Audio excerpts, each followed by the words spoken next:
بالله من الشيطان الرجيم بسم الله الرحمن الرحيم وإذ غدوت من أهلك تبوئ المؤمنين مقاعد للقتال وقال النبي صلى الله عليه وسلم الجهاد ماض إلى يوم القيامة أو كما قال صلى الله عليه وسلم صدق الله العظيم وصدق رسوله النبي الكريم.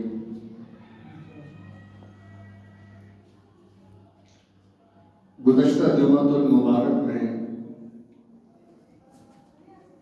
جنگ احد کے حوالے سے ابتدائی اور تمہیدی گفتگو کی تھی کہ جس کا خلاصہ کہ جب میدان بدر میں قریش مکہ کو عبرتناک شکست ہوئی تو مکہ کے ہر گھر کے اندر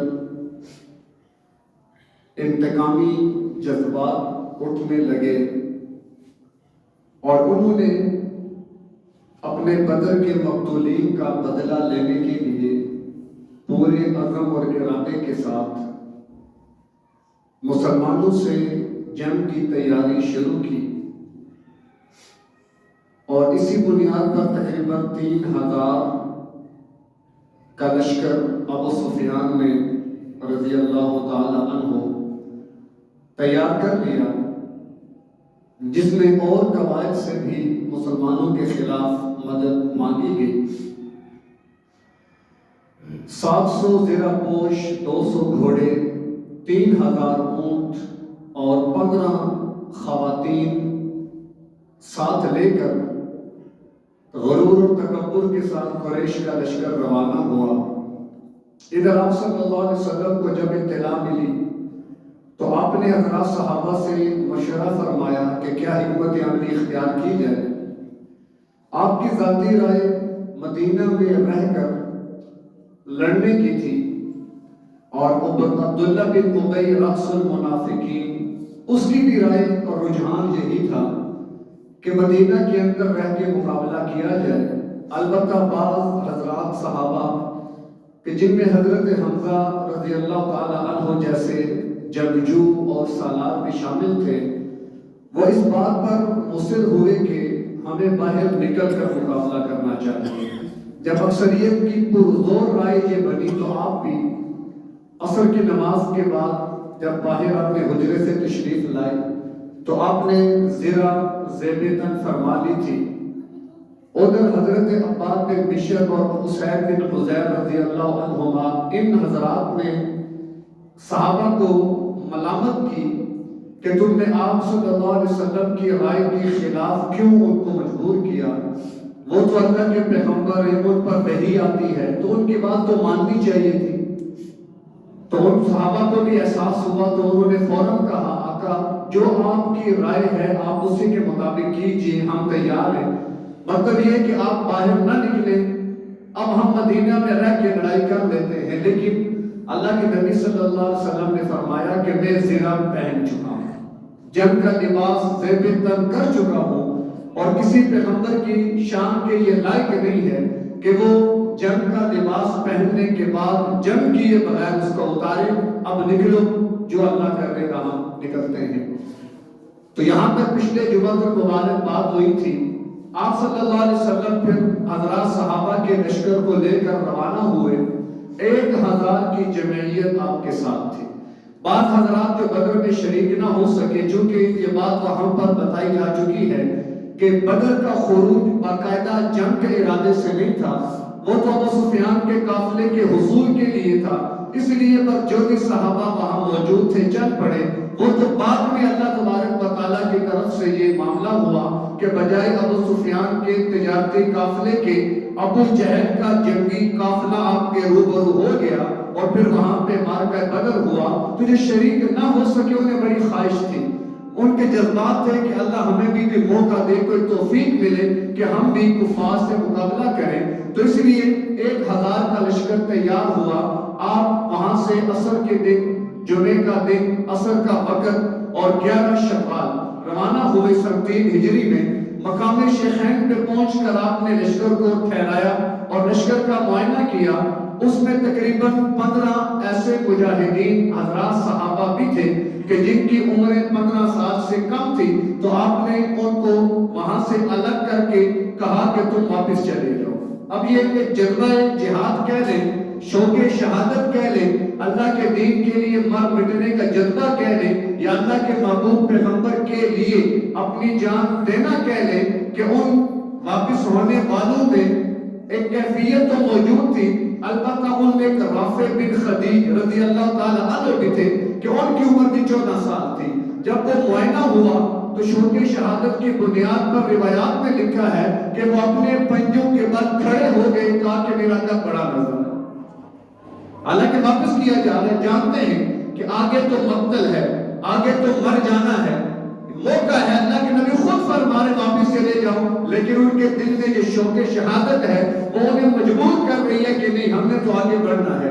اور پھر ان کے بارے میں یہ بھی آپ کو پتا چلا کہ آپ بڑے بہترین تیر انداز بھی ہیں، یعنی اس چھوٹی سی عمر میں انہوں نے تیر اندازی میں مہارت حاصل کر لی تھی. تو اس بنیاد پر اللہ کے نبی صلی اللہ علیہ وسلم نے انہیں اجازت مرحمت فرما دی. جب انہیں اجازت ملی تو ایک اور صحابی حضرت سمورہ بن جندب رضی اللہ تعالی عنہ، وہ بھی کم سن تھے، البتہ رافع بن خدیج کے ہم عمر تھے. جب انہیں پتا چلا کہ رافع کو اجازت مل گئی تو وہ بھی کہنے لگے کہ یا رسول اللہ، یا اپنے والد کے ذریعے کہلوایا کہ وہ اور میں تو ایک جیسے ہیں، اگر وہ جا سکتے ہیں تو میں کیوں نہیں جا سکتا. لیکن چونکہ ان میں خصوصیات تھی کہ وہ تیر انداز بھی تھے، لیکن سمرہ نے کہا کہ آپ میرا اس کا مقابلہ کرائیں، ہم آپس میں کشتی لڑیں گے، جس نے جس کو گرا لیا، اگر میں نے اسے گرا لیا تو پھر آپ مجھے ساتھ لے کر جائیں گے، اور اگر رافع نے مجھے گرا لیا تو پھر میں نہیں جاؤں گا. اب تو دونوں کی وہاں پر باقاعدہ کشتی ہوتی ہے، آپس میں لڑائی ہوتی ہے. اور یہ بھی بات روایات میں ہے کہ سمورہ نے رافع سے کہا کہ دیکھو تمہیں تو اجازت مل چکی ہے، مسئلہ میرا ہے، اگر تم گر جاؤ گے تو میرا بھی کام بن جائے گا. تو بہرکیف جو بھی صورت بنی، حضرت سمورہ نے رافع بن خدیج کو گرا دیا اور خود بھی جانے کی اجازت حاصل کر دی. اب یہ کیفیات، یہ واقعات ذہن میں رکھے جائیں کہ یہ اسلام کے لیے حضرات صحابہ کے جذبات کس درجے کے ہیں. وہ اللہ کے دین کے لیے اللہ کے محبوب پیغمبر سے جو عہد کیا اس کو وفا کرنے کے لیے کس حد تک تیار ہیں. بہرکیف تقریباً 1000 کا قافلہ روانہ ہو گیا. جب احد کے قریب پہنچے تو وہاں سے عبداللہ بن ابی رأس المنافقین نے، جو کہ 300 بندے اپنے ساتھ لایا تھا، یہ کہہ کر واپس چل پڑا کہ دیکھیں ہماری تو رائے تھی مدینہ میں رہ کے لڑنے کی، لہذا ہم اسی رائے پر ہیں، آپ نے ہماری بات نہیں مانی تو ہمیں کیا ضرورت اپنی جان کو ہلاکت میں ڈالے.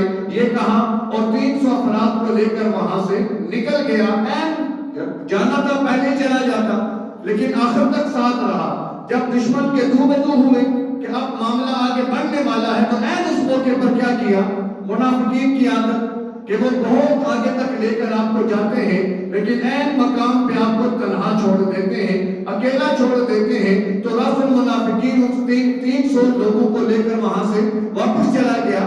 جب وہ جا رہے تھے تو انصار کے 2 قبیلے، ایک بنو سلمہ اور ایک بنو حارثہ، اس کے افراد جو کہ لشکر کے دائیں اور بائیں مامور تھے، ان کے دل میں بھی تھوڑی سی بات آئی اور انہوں نے بھی واپسی کا ارادہ کیا، لیکن اللہ تبارک و تعالیٰ نے ان کے قدم جما دیے. اذ ہمت طائفتان منکم ان تفشلا، اللہ نے قرآن میں ذکر کیا کہ سورہ آل عمران کی 60 آیات میں اللہ نے غزوہ بدر کے واقعات، اس میں فتح اور شکست کی کیفیات اور اس کے اسباب اور محرکات کو بیان فرمایا ہے.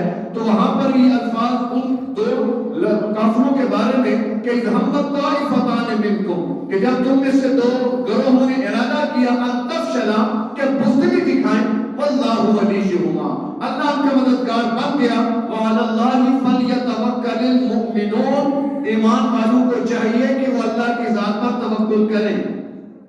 یعنی خلاصہ ساری بات کا کہ بظاہر اب 3000 کا لشکر ہے، اب وہاں پر 200 گھڑ سوار ہیں، 3000 اونٹ ہیں اور 700 جنگی لباس میں ملبوس لوگ ہیں، اور یہاں پر مسلمانوں کے پاس تو وہی بے سر و سامان سامانی کی کیفیت، بے سر و سامانی کا عالم، تلواروں کی تعداد بھی بہت کم، گھوڑے چند، اونٹ 70، اس کے علاوہ اور کیا تھا ان کے پاس؟ لیکن اللہ نے کتنی بات فرمائی وعلی اللہ، کہ اصل تو اللہ ہے. یہ گھوڑے، یہ اسباب، یہ زمین، یہ مال، یہ جتنی بھی چیزیں ہیں تمہارے لال لشکر، ان کی کوئی حیثیت نہیں ہے. اصل تو کیا ہے؟ وہ اللہ ہے. اگر اللہ کی مدد ہوگی تو اللہ بدر کے اندر بھی جس نے تمہیں بالکل بے سر و سامانی کے عالم میں، کہ تمہارا تو لڑنے کا ارادہ بھی نہیں تھا، وَلَقَدْ نَصَرَكُمُ اللَّهُ بِبَدْرٍ وَأَنْتُمْ أَذِلَّةٌ، کہ تم کتنے کمزور تھے بدر میں، ادھر بھی اللہ نے تمہاری مدد کی ہے. تو وعلی اللہ، اللہ ہی ہے. آج کا ہمارے قوم کہہ لیں، امت کہہ لیں، پوری ملت کہہ لیں، اس کا سب سے بڑا المیہ کیا ہے؟ کہ ہمارا آج اللہ سے وہ تعلق ٹوٹ گیا ہے، وہ تعلق ختم ہو گیا ہے. اللہ کی ذات پر توکل، بھروسہ بالکل ہمارے کاموں میں نہیں ہے. ہم ہر معاملے میں یا تو روپے پیسے پر توکل کرتے ہیں، یا تعلقات پر توکل کرتے ہیں، یا رشتے ناطے پر توکل کرتے ہیں. ہمارے معاملات دنیاوی اور اسباب کے درجے میں ہو کر رہ گئے. اللہ کی ذات پر آج توکل باقی نہیں رہا. جب اللہ پر توکل نہیں ہے، اب اللہ کون ہے؟ اللہ کیا ہے؟ وہ کتنی بڑی طاقت اور قوت کا نام ہے کہ دن میں 5 مرتبہ اللہ اکبر کا تکرار ہوتا ہے بار بار. اللہ میرے اور آپ کے دل دماغ میں یہ بات اتارنا چاہتا ہے کہ اللہ کو بڑا مانو، بڑا اللہ ہی ہے. یہ زمین، یہ مکان، یہ روپیہ پیسہ، یہ عہدے منصب، یہ بڑے نہیں ہیں، بڑا اللہ ہے. جب اللہ کو بڑا مانو گے تو پھر ساری دنیا تمہیں بڑا مان دے گی. لیکن آج ہم نے اللہ کو بڑا نہیں مانا، تو بلکہ اللہ نے کہا وعلی اللہ فلیتوکل المؤمنون، ایمان والو اللہ کی ذات پر توکل کرو. وہ 300 نکل گئے، اگر سارے بھی نکل جائیں، اکیلے میرا پیغمبر کے میدان میں کھڑا رہے تو فتح اسی کا مقدر ہو، کیونکہ اللہ ہے. باقی امتحان تو ہے کہ دنیا دارالامتحان ہے. احسب الناس ان یترکوا ان یقولوا آمنا وهم لا یفتنون. بڑی عجیب آیت ہے کہ اس کو پڑھ کر انسان اگر سمجھ آ جائے، میں سمجھانے کی کوشش کرتا ہوں. احسب الناس، کیا لوگوں نے یہ گمان کر لیا، ان یترکوا، انہیں چھوڑ دیا جائے گا، ان یقولوا آمنا، صرف اتنا کہنے پر کہ ہم ایمان لے آئے، بس اللہ چھوڑ دے گا، بس ٹھیک ہے جاؤ وہ جنت ہے، پلیٹ کر کے تمہیں دے رہا ہوں، پھولوں کی سیب میں نے بنا دی ہے، آؤ درختوں کی چھاؤں اور بادلوں کے سائے میں آ جاؤ، میں تمہیں اٹھا کر جنت میں لے جاؤں گا. کیا لوگوں نے یہ گمان کر لیا کہ ہمارے دعوی ایمان پر ہماری نجات پکی؟ وَهُمْ لَا يُفْتَنُونَ، اور کیا وہ آزمائے نہیں جائیں گے؟ وہ آزمائے نہیں جائیں گے. یعنی اللہ فرماتا ہے کہ جس نے ایمان کا دعویٰ کیا، اللہ کی طرف سے آزمائش آئے گی. یہ طے شدہ ام حسبتم ان تدخلوا الجنہ ولما یاتکم مثل الذین خلوا من قبلکم مستهم البأساء والضراء وزلزلوا حتى يقول الرسول والذین آمنوا معه متى نصر اللہ. کہ لوگوں نے گمان کیا کر لیا کہ ہم جنت میں چلے جائیں گے، حالانکہ ان پر ابھی وہ حالات نہیں آئے جو پہلی قوموں پر آئے تھے. وَزُلْزِلُوا، کہ جن کو ہلا دیا گیا، کہ جن پر آزمائش کے پہاڑ گرائے گئے، اس میں کامیاب ہونے کے بعد جا کے اللہ نے جنت کے وعدے فرمائے. اور آج کا انسان کیا سمجھتا ہے؟ بروز حشر میں بے خوف گھس جاؤں گا جنت میں، وہیں سے آئے تھے آدم، وہ میرے باپ کا گھر ہے. ایسی بات نہیں ہے. اقبال نے وضاحت کر دی، عمل سے زندگی بنتی ہے جنت بھی جہنم بھی. یہ خاکی اپنی فطرت میں نہ نوری ہے نہ ناری ہے. کہ اصل تو کیا ہے؟ زمانہ ڈھونڈ رہا ہے عمل کے شیدائی، خطا معاف کے حسن بیان کا وقت نہیں. تو اصل اللہ کے ہاں کیا ہے کہ میں اور آپ اللہ کے لیے کتنا اپنے اندر جذبہ رکھتے ہیں، اور اللہ کے محبوب پیغمبر کے عشق کے لیے کیا کچھ کر سکتے ہیں، اور حضرات صحابہ کے کتنا نقش قدم پہ چل سکتے ہیں. یہ کچھ مناظر ابھی آپ کے سامنے آئیں گے کہ حضرات صحابہ کرام نے کس طریقے پر اپنا آپ اللہ کے محبوب پیغمبر اور بالخصوص اللہ کے دین کے لیے نچھاور کیا، قربان کیا. 300 نکل گئے، 700 بچ گئے.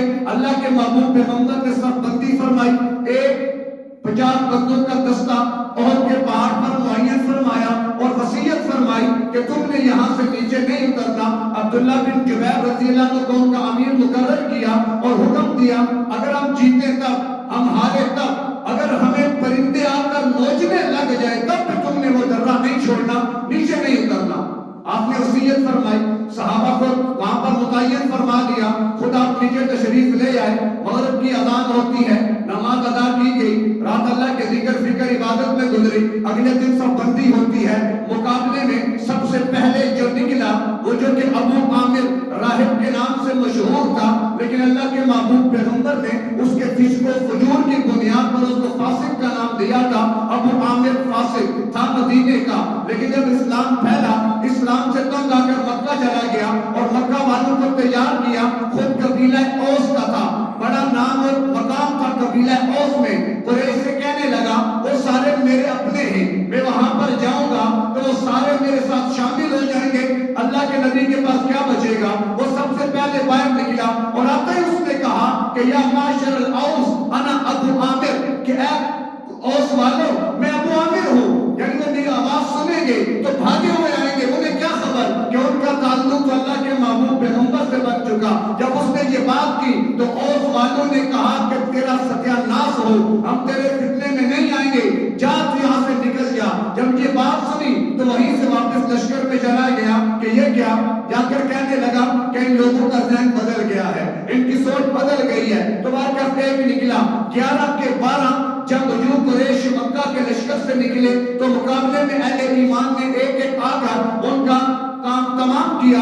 ابتدا میں ہی جب حلہ بولا گیا تو کفار قریش کے ان کی صفوں میں ابتری مچ گئی. وہ بھاگنے لگے, وہ دوڑنے لگے اور مسلمان ان پر حملے کرنے لگے. اسی اثنا میں درے والوں نے دیکھا کہ کفار بھاگ رہے ہیں اور مسلمان تو مال غنیمت جمع کر رہے ہیں. تو وہاں پر ان کا آپس میں اختلاف ہوا.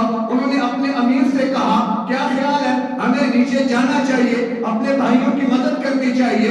امیر لشکر نے کہا کیا تمہیں یاد نہیں ہے اللہ کے پیغمبر نے کیا فرمایا تھا, فتح ہو یا شکست, حتیٰ کہ ہمیں پرندے نوچ رہے ہو تم نے درہ نہیں چھوڑنا. تو انہوں نے کہا کہ اللہ کے نبی کا مقصد کہنے کا کیا تھا کہ جب تک فتح نہ ہو کفار بھاگے نہ. وہ تو بھاگ چکے, ہم فتح یاب ہو گئے, ہمیں تو جانا ہے. 10 صحابہ بچے, 40 درہ چھوڑ کے نیچے آ گئے. خالد ابن ولید جو کہ حالت کفر میں تھے اور 200 جو گھڑ سوار تھے ان کے امیر تھے. واپس جاتے جاتے جب نگاہ پڑی درے کے اوپر, دیکھا تو درہ خالی ہے.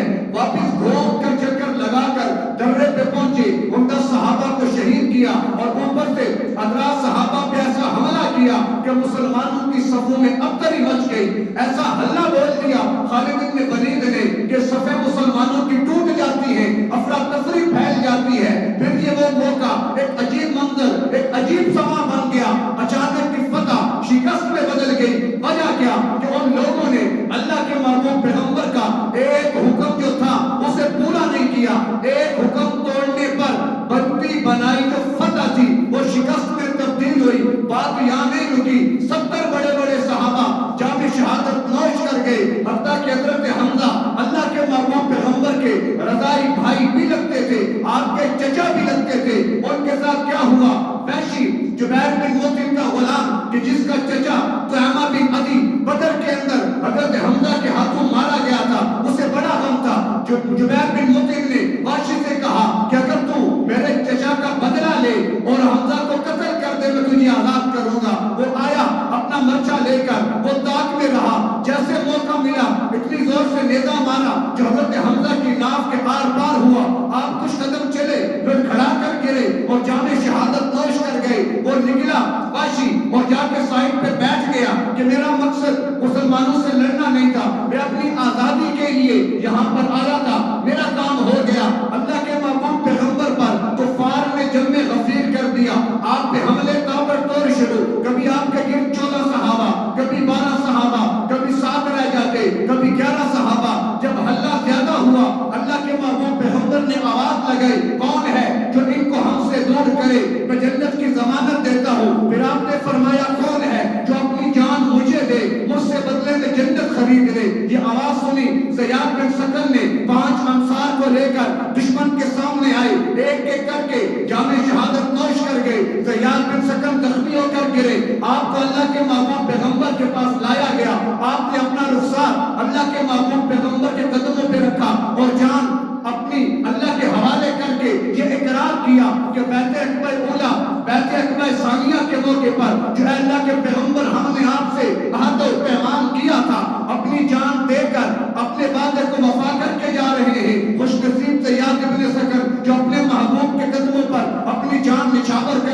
احساس علم دل سے جدا کر نہ سکے ہم، اے یار تیرے غم سے وفا کر نہ سکے ہم، زندہ ہی چلے آئے تیرے یاد سے کیفی ایک فرض محبت بھی ادا کر نہ سکے ہم۔ جان دی اللہ کے محبوب پیغمبر کے سامنے، حضرت طلحہ سامنے آ جاتے ہیں، ادھر سے تلوار آئے، کوئی تیر آئے، اپنا ہاتھ سامنے کر لیتے، آپ کا یہ ہاتھ اس میدان میں ضائع ہو گیا۔ حضرت قتادہ بن نعمان آپ کے سامنے سینہ سپر ہو کر کھڑے ہوئے، آقا پیچھے رہیے، کوئی تیر آئے، قتادہ بن نعمان اپنے چہرے پہ روکے گا، آپ تک تیر نہیں پہنچے گا۔ اتنے میں ایک تیر آیا، آپ کی آنکھ میں لگا، آنکھ کا ڈھیلا باہر نکل آیا، اپنے ہاتھ میں لیا، اللہ کے محبوب پیغمبر کی طرف دیکھا۔ جب اللہ کے محبوب پیغمبر نے یہ منظر دیکھا تو آپ کی آہیں، آپ رو پڑے، آپ کے آنسو نکلے، آپ نے بلایا، وہ اپنے جو بھی اس کا قیمہ تھا ہاتھ میں لے کر آنکھ پہ رکھا، اللہ سے دعا فرمائی، اللہ اس نے اپنی آنکھ میری حفاظت پہ قربان کی، اس کو ٹھیک کر دے،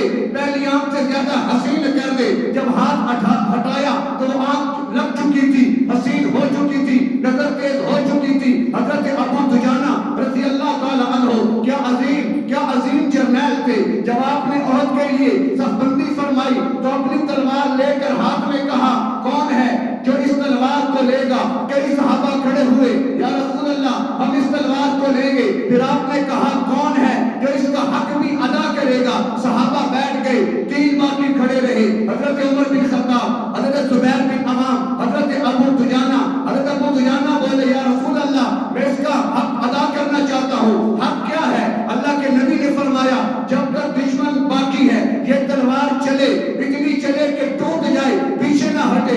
ابو دجانہ نے کہا، یا رسول اللہ میں حاضر ہوں۔ آپ نے تلوار ابو دجانہ کے حوالے کر دی، میں اس کا حق ادا کروں گا۔ اور آپ کا ایک مزاج تھا، آپ سرخ پٹی یا سرخ پگڑی باندھ کر بڑے ناز اور نخرے کے ساتھ چلا کرتے تھے۔ جب تلوار کو لیا، سرخ پٹی امامے کو باندھا، تلوار لے کر ناز اور نخرے کے ساتھ اکڑ کے چلنے لگے تو اللہ کے نبی نے دیکھ کر فرمایا، اگرچہ یہ چال اللہ کو پسند نہیں ہے لیکن یہاں میدان جہاد میں کفر کے سامنے اللہ کو یہ بڑی محبوب ہے کہ دشمن کی آنکھوں میں آنکھیں ڈال کر بات کی جائے۔ کیوں؟ یہ مجاہدین اپنے لیے نہیں اللہ کے لیے میدان میں اترے، یہ خود کے لیے نہیں اللہ کی دین اور سربلندی کے لیے، یہ اللہ کے نمائندے ہیں۔ اور اللہ کا نمائندہ جتنا شیر بن کے میدان میں اترے گا اتنا اللہ کو پسند آئے گا۔ یہ شیر بن کے نکلے، تلوار کو آگے رکھا اور آغاز سے تلوار چلانی شروع کی۔ 3000 کا لشکر، ان کی صفیں بنی ہوئی۔ ابو دجانہ جب لشکر میں داخل ہوئے تو تمام صفوں کو چیر کر باہر نکل گئے۔ جو بھی تلوار کی زد میں آیا، دھڑ ادھر پڑا ہے، گردن ادھر پڑی ہے، بازو ادھر پڑے ہیں، ٹانگیں ادھر پڑی ہیں، ٹکڑے کرتے چلے گئے، حتیٰ کہ پیچھے پہنچ گئے جہاں پر خواتین موجود تھی اور وہاں پر بیٹھ کر وہ گانے اور ترانے پڑھ رہی تھی۔ خواتین بھاگی، ہندا بھاگنے لگی کہ ابو دجانہ سر پہ پہنچ گئے، تلوار اس کے سر پہ رکھی، اس نے چیخا، اس نے پکارا، کوئی مدد کو نہ آیا۔ واپس پلٹے، چھوڑ دیا، پیچھے مڑ کے دیکھا، حضرت زبیر وہ کیوں پیچھے آئے؟ وہ کہنے لگے، میں نے بھی کہا یا رسول اللہ تلوار مجھے ملے، آپ نے مجھے نہیں دی، ابو دجانہ کو دی، میں دیکھوں تو صحیح ابو دجانہ کرتے کیا ہیں۔ وہ اسی وجہ سے پیچھے پیچھے آئے تھے۔ کہا ابو دجانہ مارا کیوں نہیں؟ مار دیتے نا۔ کہا نہیں زبیر، یہ پیغمبر کی تلوار ہے، کسی پہ آسرا اور بے پناہ خاتون کے سر پہ چلا کر اس کے خون سے رنگین کرو، یہ اس کی حیثیت کے خلاف ہے، میں ایسا نہیں کر سکتا۔ یہ کہا، پھر واپس صفوں میں گھسے، آگے بڑھتے چلے گئے کہ سامنے 6-7 فٹ کا ایک پورا ہاتھی نما انسان جو لوہے میں ڈوبا ہوا اچانک ابو دجانہ کے سامنے آ گیا۔ زبیر کھڑے ہو گئے، حالانکہ میدان جنگ کا تلواریں چل رہی ہیں، لیکن جب یہ دونوں آمنے سامنے ہوئے تو کچھ دیر کے لیے میدان والے بھی رکے، اب دیکھیں کہ ہوتا کیا ہے۔ ایک طرف 6-7 فٹ کا وہ ہاتھی نما لوہے کے لباس میں ملبوس انسان ہے، اور ایک طرف ابو دجانہ وہ بڑے کوئی طاقتور یا بڑے موٹے تازے۔ ایک بات ذہن میں رکھے، حضرات صحابہ دبلے پتلے ہوتے تھے، وہ موٹے نہیں ہوتے تھے، ان کے پیٹ گردنیں بڑی نہیں ہوتی تھی، کھانے کو ملتا نہیں تھا، لیکن ایمانی جذبے کتنے تھے کہ نماز میں تو اگرچہ صف بھوک کی وجہ سے گر جایا کرتی تھی، لیکن جب یہی صف اللہ کے دین کے لیے میدان جہاد میں بنتی تھی تو دشمن سر ٹکرا دیتا تھا، اس صف کو توڑ نہیں سکتا تھا۔ کیوں؟ وَعَلَى اللَّهِ فَلْيَتَوَكَّلِ الْمُؤْمِنُونَ کہ اللہ کا ہاتھ ہے، اللہ پر توکل ہے جو سب سے بڑی طاقت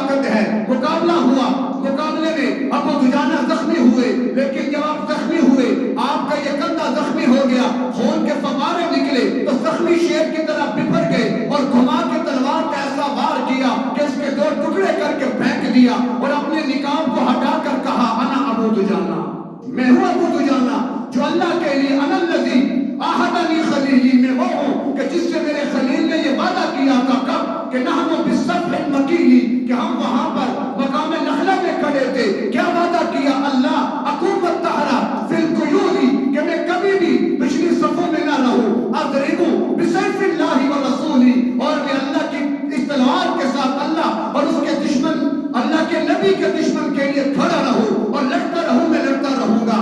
واپس پلٹے، جب یہ منظر تبدیل ہوا مسلمان شکست کی طرف چل پڑے، کفار نے ہجوم کر دیا تو ابو دجانہ آئے، اپنی پیٹھ کفار کی طرف کر کے اللہ کے نبی کو ڈھانپ لیا، کوئی تیر ابو دجانہ کی آ کر پیٹھوں پہ لگتا، وہ تیر زخمی کر دیا، لیکن ایک تیر آگے نہ جانے دیا۔ یہ حضرات صحابہ، دائیں طرف ابو بکر ہے، ادھر عمر ہے، ادھر عثمان ہے، حضرت طلحہ ہے، حضرت زبیر ہے، ابو عبیدہ ہے، سعد بن ابی وقاص ہے، عباد بن بشر ہے، اور اسی طرح حضرت ابو دجانہ ہے۔ یہ حضرات اللہ کے محبوب پیغمبر کے گرد یوں حالہ بنا کر کھڑے تھے کہ جیسے شمع کے گرد پروانے ہوتے ہیں، پروانے بھی جان دے رہے تھے، حضرات صحابہ بھی جانے دے رہے تھے، ایک ایک کر کے اللہ کے نبی کے سامنے قربان ہو رہے تھے۔ یہ عجیب منظر یہ کائنات نے دیکھا کہ شمع جل رہی ہے نبوت کی اور صحابہ پروانے بن کر جان کے نذرانے دے رہے، کیوں؟ تاکہ شمع روشن رہے اور اس کی روشنی مشرق میں پھیلے، مغرب میں پھیلے، شمال جنوب میں پھیلے، اور اس کی روشنی فیڈرل ٹاؤن کے اندر پہنچے، ٹھنڈا پانی میں پہنچے، اور ان کو پتہ چلے کہ یہ وہ شجر نہیں ہے کہ جس نے پانی سے غذا پائی، دیا خون صحابہ نے تو اس میں بہار آئی۔ لیکن کیا کریں، ٹھنڈا پانی والے ٹھنڈے پڑ گئے، فیڈرل ٹاؤن والے فیڈرل کی اپنے معاملات میں گم ہو گئے، فیڈرل ٹاؤن کی مساجد خالی ہیں، فیڈرل ٹاؤن کے مدارس خالی ہیں، یہاں پر کوئی اللہ کے نام لیوا جو بالکل مساجد کو آباد کرنے والے وہ نظر نہیں آتے۔ یہاں پر جمعے میں تو معاملہ نظر آتا ہے، عصر میں ایک صف ہوتی ہے، 2 صفیں ہوتی ہیں، اسی محلے کے واسی، یہاں کے رہنے والے، لیکن مسجد ویران، ان کے بچے مدارس کے عنوان پر کوئی اہمیت نہیں ہے، بڑے بڑے اسکول کالج یونیورسٹیوں میں وہ بھیج رہے کہ جہاں اسی قریش والوں کا نظام ہے، قریش والوں کی ترتیب ہے، قریش والوں کی تعلیم ہے، اور جہاں پر مکی تعلیم، مدنی تعلیم، مکی مدنی ماحول اس سے ہمیں لگتی نہیں ہے۔ یہ ہم کس ڈگر پہ چل پڑے، کس روش پہ چل پڑے، انہی کی ڈگر پہ کہ جہاں جا کے سورج بھی غروب ہو جاتا ہے۔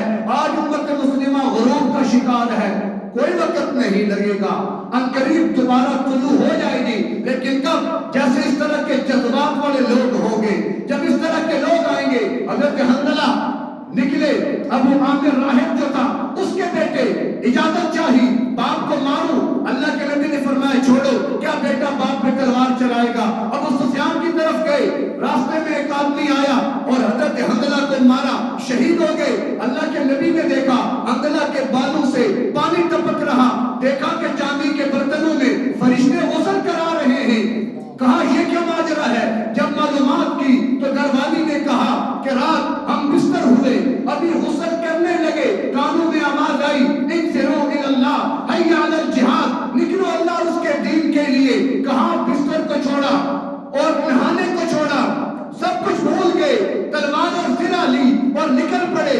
کہا حنظلہ نے یہ دلہن سے اپنی اجازت اگر دو تو جامع شہادت لبوں سے لگانے کو جی چاہتا ہے، یہ کہہ کر نکلے اور وہیں پہ جامع شہادت نوش کر گئے تو فرشتوں نے غسل دیا، غسیل الملائکہ کے نام سے جانے پہچانے گئے۔ حضرت مسیرم جو کچھ دیر پہلے مسلمان ہوئے تھے وہ بھی دیکھا زخمی پڑے ہیں، جاں بلد ہیں۔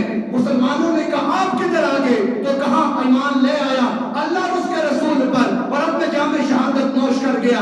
اللہ کے نبی نے فرمایا سچ کہا، یہ وہ ہے جس نے کلمہ پڑھنے کے بعد نہ نماز پڑھی نہ روزہ رکھا، کوئی عمل نہیں کیا، لیکن پھر بھی سیدھا جنت میں جائے گا۔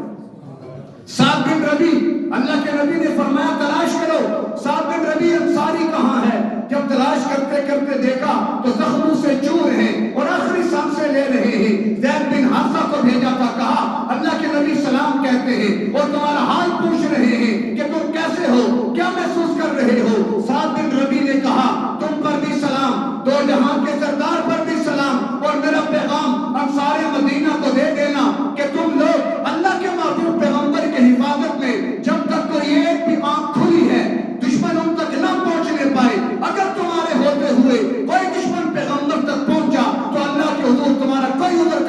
قبول نہیں ہوگا، اور جام شہادت نوش کر گئے۔ جب یہ اطلاع پہنچی اللہ کے محبوب پیغمبر کو تو فرمایا یہ زندہ تھا تب بھی ہمارا خیر خواہ تھا، اور جاتے جاتے بھی ہماری خیر خواہی کر کے چلا گیا۔ عمر بن جموح بوڑھے صحابی، 4 بیٹے میدان احد میں، کہا میں بھی جاؤں گا۔ ابا آپ تو لنگڑے ہیں، الگ آپ تو معذور ہیں، آپ پہ جہاد بھی فرض نہیں، کہا نہیں میں جانا چاہتا ہوں آج اللہ کے نبی کے پاس۔ اور ان کے پاؤں میں اتنی زیادہ لچک تھی کہ جب چلتے تھے تو آدھا جسم ڈھلک جاتا تھا۔ اللہ کے محبوب پیغمبر سے جا کر کہا آقا اسی لنگڑے پن کے ساتھ میں جنت کی زمین پہ چلنا چاہتا ہوں، مجھے خدا کا اجازت دیجئے، میں جانا چاہتا ہوں۔ اللہ کے نبی نے ان کے بیٹوں سے کہا ان کی خواہش ہے، تمہیں کیا معاملہ ہے، اگر جاتے تو جانے دو، کیا پتہ اللہ نے ان کے بھی نصیب میں شہادت لکھی ہو۔ جب گھر سے نکلنے لگے تو دعا کی اللہم ارزقنی شہادہ فلا تردنی الی اہلی، یا اللہ مجھے شہادت نصیب فرما اور گھر والوں کی طرف مت لوٹانا۔ یہ کہہ کر میدان میں آ گئے، یہ بھی شہید ہوئے، ان کی جو اہلیہ تھی ان کے خامن بھی شہید، ان کا بھائی بھی شہید، ان کا بیٹا بھی شہید تھا۔ تینوں کو اونٹ پر لادا اور کہا انہیں مدینہ میں دفن کریں گے۔ جب مدینہ کی طرف رخ کرتے اونٹ بیٹھ جاتا، بڑی کوشش کرتے اونٹ نہ چلتا، جب احد کی طرف رخ کرتے اونٹ چل پڑتا۔ اللہ کے نبی نے کہا اس نے نکلتے وقت کچھ کہا تو نہیں تھا، کہا جی ہاں یا رسول اللہ، ایک دعا مانگی تھی کہ شہادت بھی تھے اور گھر نہ لوٹا۔ اللہ کے نبی نے فرمایا اب سارا جہان مل کر بھی ان کو یہاں سے نہیں لے جا سکتا، ان کی قبر یہی بنے گی۔ یا حضرات صحابہ کی قربانیاں یا ان کے جذبات، حضرت ام عمارہ جب اللہ کے محبوب پیغمبر پر جب میں غفیر ہو گیا، جو آپ کے محافظ صحابہ بھی ایک ایک ہو کر شہید ہو رہے تھے، ایک عورت نکاب میں آئی اور تلوار لے کر اللہ کے محبوب پیغمبر کے سامنے کھڑی ہو جاتی کہ صحابہ شہید ہو کر گر رہے ہیں، اور اس عورت نے وہ تلوار اپنے ہاتھ میں اٹھا لی۔ مقابلے بڑا دشمن آیا لیکن کیا مقابلہ کرتی، زخمی ہو کر سائڈ پہ ہو جاتی ہے۔ یہ حضرات صحابہ کے جذبات تھے، یہ ان کی کیفیات تھی۔ عتبہ بن ابی وقاص نے دیکھا کہ تیر تلوار تو صحابہ دیکھتے ہیں، اس نے پتھر اٹھایا اور کاٹ کر نشانہ دے کر مارا، جو اللہ کے نبی کے یہاں پہ آ کے لگا، دندان مبارک شہید۔ آپ پیچھے کی طرف گرے، آپ کی یہ گردن گڑے کے کنارے پر لگی، آپ پر نیند بے ہوش کی طاری ہوتی ہے۔ عبداللہ بن کمیہ جو کہ بڑا پہلوان تھا، وہ صفوں کو چیر کر آ کے تلوار ماری جو آپ کے خوف پر لگی، جس کی کڑیاں اللہ کے محبوب پیغمبر کے اندر اتر جاتی ہیں۔ عبداللہ بن شہاب زوری اس نے پتھر اٹھا کے مارا جس نے اللہ کے نبی کو زخمی کیا۔ اب اللہ کے نبی زخمی حالت میں کہ مالک بن سنان آئے اور آپ کا سارا خون چوس کر آپ کے چہرے کو صاف کیا۔ اللہ کے نبی نے فرمایا مالک اب تجھ پر جہنم کی آگ حرام ہو چکی ہے۔ یہ حضرات صحابہ کیسے دیوانہ وار اللہ کے محبوب پیغمبر پر جانیں قربان کر رہے ہیں۔ اب میں کیا تفصیل میں جاؤں، اب میں کیا واقعات کی تفصیل میں اتروں۔ ایک انصاری عورت کہ جس کا بھائی، اس کا بیٹا، اس کا خامن وہ میدان میں نکلے تھے، لیکن وہ جب پتا چلا کہ جنگ کا معاملہ خیر میں مختصر کرتا ہوں، عجیب داستانیں ہیں۔ انس بن نضر بھی نکلے، عمر بن خطاب کو دیکھا تلوار چھوڑ کے بیٹھے ہیں، کیا ہوا؟ کہا اللہ کے نبی کی شہادت کی خبر پھیل گئی۔ کہا جس مقصد پہ پیغمبر نے جان دی تم بھی جان دو، اب ہم نے زندہ رہ کے کیا کرنا ہے؟ اور راستے میں کہتے گئے کہ وہ احد کے پہاڑ کے نیچے سے جنت کی خوشبو آ رہی ہے، اور سفر میں گزرے اور 70-80 زخم کھا کر جام شہادت نوش کر کے وہ جنت کے مکین بن گئے۔ عبداللہ بن جہش سعد بن ابی وقاص کو ملے اور کہا کہ آؤ بیٹھو ایک دعا کر لے۔ وہ دونوں بیٹھے، اب دعا کیا ہوتی ہے؟ عبداللہ بن جہش نے کہا میں دعا کروں گا، تم آمین کہہ دینا۔ کہا یا اللہ میرا کل مقابلہ ہوگا، کسی بڑے بہادر کو بھیج، میں اس سے لڑوں وہ مجھ سے لڑے، میں اس کو ماروں وہ مجھے مارے، حتیٰ کہ وہ مجھے مار دے، میرے ناک بھی کاٹ دے، میرے کان بھی کاٹ دے، اور اللہ کل مجھ سے پوچھے عبداللہ یہ تمہیں کیا ہوا، یہ تیرا حال کس نے کیا اور کیوں کیا؟ تو میں کہہ دوں اللہ تیرے دین کی سربلندی کے لیے میرا یہ حال ہوا ہے، اور اللہ کہہ دے کہ تو نے سچ کہا۔ ساتھ تو بھی دعا مانگ، ساتھ بھی دعا مانگی یا اللہ میرا بھی بہادر سے مقابلہ ہو، میں اس کو ماروں، میں اسے گرا دوں، میں اسے قتل کر دوں، اس کا مال چھین لوں۔ اگلے دن سعد بن ابی وقاص نے کہا کہ جب شہداء کو رکھا گیا تو میں نے دیکھا کہ عبداللہ بن جہش کے کان اور ان کے ناک اور ان کے اعضاء ایک رسی میں پروئے ہوئے مجھ کو نظر آئے، تو وہاں پر مجھے احساس ہوا کہ مجھ سے زیادہ بہترین دعا میرے بھائی عبداللہ بن جہش کی تھی، جو اپنا جسم کٹوا کے اللہ کے حضور پہنچ گیا۔ یہ ان کے جذبات تھے۔ ہم سے تو فجر کی نماز نہیں پڑھی جاتی، ہم بھی مسلمان ہیں، آپ نبی کا امتی کہتے ہیں، ہم بھی یہ چاہتے ہیں کہ اللہ ہمیں جنت میں لے کر جائے گا۔ ادھر اللہ کے نبی کا چہرہ خون آلود ہے، اب عبیدہ بن جراح آئے، وہ کڑیاں آپ کے چہرے سے نکالے، اتنا زور لگایا نہیں نکلی، دانتوں کے ساتھ زور سے کھینچا، اب وہ عبیدہ کے 2 دانت بھی شہید ہو گئے۔ جب وہ کڑیاں نکلی تو اللہ کے پیغمبر کے چہرے سے خون کا فوارہ نکلا۔ یہ دین کے لیے میرا اور آپ کا عقیدہ کہ اللہ کی محبوب پیغمبر کل کائنات میں سب سے افضل اور اعلیٰ، آپ افضل اور اعلیٰ، تو آپ کے خون کا ہر قطرہ کل کائنات سے اعلیٰ، اور اللہ نے وہ کل کائنات سے اعلیٰ چیز اگر بہائی تو کس کے لیے؟ اپنے دین کے لیے۔ تو اس سے دین کی عظمت سمجھ میں آتی ہے کہ جس دین کے لیے اللہ نے اپنے محبوب پیغمبر کا بھی خون بہا دیا، آج وہ دین میرے اور آپ کے گھر میں پردیسی بن گیا، آج وہ دین کے نام لیواؤں کے گھروں میں اجنبی بن گیا، آج وہ دین ہمارے گھروں سے نکل گیا۔ اللہ کی شکر ادا کرے کہ عذاب اللہ کا نہیں آ رہا، ہم پہ پتھر نہیں برس رہے، ہم پہ آگ نہیں برس رہی، ہم پہ زلزلے نہیں آ رہے، ہم پہ پانیوں کے طوفان نہیں آ رہے، ہم پہ آندیاں نہیں چل رہی۔ کیوں؟ کہ وہ دین جس کے لیے اللہ کے محبوب پیغمبر کی حالت آپ کے سامنے ہے، آج اسی کا نام لیوا جب اسی کے دین کے ساتھ اپنے گھر میں مذاق کرے گا تو کیا اللہ کو جلال نہیں ہوگا؟ اللہ کی جو رحمت جوش میں نہیں آئے گی؟ آئے گی۔ یہ تو پھر اسی پیغمبر کی دعائیں ہیں۔ آپ نے ہاتھ اٹھائے، صحابہ نے سوچا اب تو گئے کفار قریش۔ اللہ کے نبی نے کہا وہ قوم کیسے فلاح پائے گی جس نے پیغمبر کے چہرے کو زخمی کر دیا؟ وہ قوم کیسے فلاح پائے گی؟ آپ اٹھا لیے، لیکن زبان پہ کیا جاری ہوا؟ اللہم اغفر لہذا القوم فانہم لا یعلمون، یا اللہ ان کو معاف کر۔ جو گالیاں سن کر دے دعائیں، کوئی میرے راستے سے گزر جائے میں گریبان پکڑ لیتا ہوں۔ ہماری تو یہ حالت ہے، ہم بڑے بدمعاش لوگ ہیں، ہم اتنی بات برداشت نہیں کرتے۔ یہ بغیرتی کا ایک سب سے اعلیٰ نمونہ ہے کہ یہ غیرت اللہ کے دین کے لیے ہونی چاہیے۔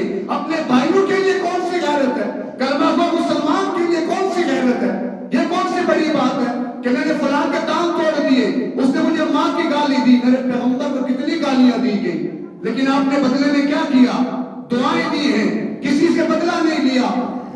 اب میں کیا تفصیل میں جاؤں؟ یہ قریش مکہ نے یہ حال کیا پیغمبر کا، اور فتح مکہ کے موقع پر یہی پیغمبر فاتح بن کے گئے۔ آج سارے ان کے اختیار میں ہیں، سارے ڈر رہے ہیں، کپکپا رہے ہیں، آج تو ہماری خیر نہیں ہے، ہم نے بڑا ستایا محمد کو، لیکن آپ کے زبان پہ کیا آیا؟ لا تثریب علیکم اليوم انتم الطلقاء، سارے میری طرف سے آزاد ہو، آج تم پر کوئی ظلم و زیادتی نہیں ہوگا، آج کچھ نہیں ہوگا۔ اتنا عظیم پیغمبر اور اتنا عظیم دین، اور میں اور آپ کیا کر رہے ہیں؟ نہ پیغمبر کا چہرہ اچھا لگتا ہے، اور نہ ہی پیغمبر کا دین اچھا لگتا ہے، نہ پیغمبر کی شریعت اچھی لگتی ہے۔ ہم کاہے کے مسلمان ہیں؟ ہم کس بنیاد پر اللہ کے بندے بن کر دنیا میں رہ رہے ہیں؟ یاد رکھیں، ابھی ہم اس مقام پہ نہیں پہنچے، ابھی ہم اس حیثیت میں نہیں آئے۔ مجھے اور آپ کو اللہ نے اپنا خلیفہ کہا تھا کہ تم میرے نمائندے ہو دنیا میں، اور ہم کیا نمائندگی کر رہے ہیں اللہ کی؟ مقابلے میں شیطان ہنس رہا ہے، وہ شیطان بغلے بجا رہا ہے، وہ خوشیاں مچا رہا ہے کہ اے آدم اور اے ابن آدم، تیری وجہ سے میں ذلیل ہوا تو میں بھی تجھے عزت کے راستوں پہ نہیں آنے دوں گا، میں بھی تجھے ذلیل و خوار کر کے چھوڑوں گا۔ آج پوری امت ذلت کے راستے پہ چل پڑی۔ یہ بے دینی کا راستہ ذلت کا راستہ ہے، نبی کی سنت سے محبت نہ کرنا یہ ذلت کا راستہ ہے، پیغمبر کے لباس کو چھوڑنا، دین اور شریعت کو چھوڑنا یہ کیا ہے؟ یہ ذلت کا راستہ ہے۔ ارے ادھر کو دیکھیں نا کہ کس طریقے سے ایک بڑھیا چلی مدینہ سے، جب پتا چلا کہ مشرکین چلے گئے، عورتیں بھاگی آئیں، حضرت فاطمہ اپنے محبوب والد کے پاس پہنچی کہ جن کے چہرے سے خون کے فوارے چھوٹتے ہیں، آپ گود میں سر لے کر ان کو صاف کرتی ہیں، ایلی پانی لے کر آتے ہیں، جو ہی پانی ڈالتے خون اور نکل پڑتا، اور پانی ڈالتے خون اور نکل پڑتا۔ حضرت صفیہ آتی ہیں، حضرت حمزہ کی ہمشیرہ، وہ تو کٹا پڑا ہے، جسم کے ٹکڑے پڑے ہیں، بہن بھائی کی محبت بڑی شدید تھی، پیغمبر کو پتا چلا، کہاں روکو صفیہ وہاں پہ نہ جائے، اگر وہ منظر دیکھا تو نہ جانے کیا کوہرام مچائے گی، قربان جائے صفیہ پر۔ کہا ارے یہ تو اللہ کے دین کا معاملہ ہے، یہ کون سی بڑی قربانی ہے؟ گئی، کہا اچھا جا کے پھر دیکھ لو، گئی، دیکھا بھائی کے کٹے وجود کو، دیکھا آنکھیں آنسو سے نم ہوتی ہیں اور دعا کر کے واپس چلی جاتی ہیں۔ یہ ہے دین، یہ قربانیاں، یہ لوگوں کی قربانیاں۔ وہ چلی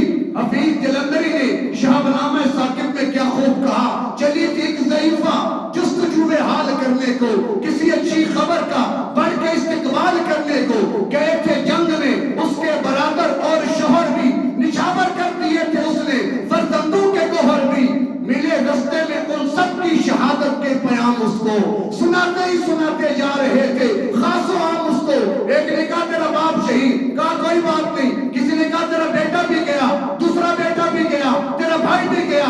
سناتے جا رہے تھے خاص و عام اس کو, مگر اس کی زبان پہ ایک ہی نام گرامی تھا, اسی کا نام نامی تھا جو مظلوموں کا حامی تھا. کہا چھوڑو باپ کو, چھوڑو بھائیوں کو, یہ بتاؤ کہ پیغمبر کیسے, یہ بتاؤ کہ ان کی حالت کیسی ہے.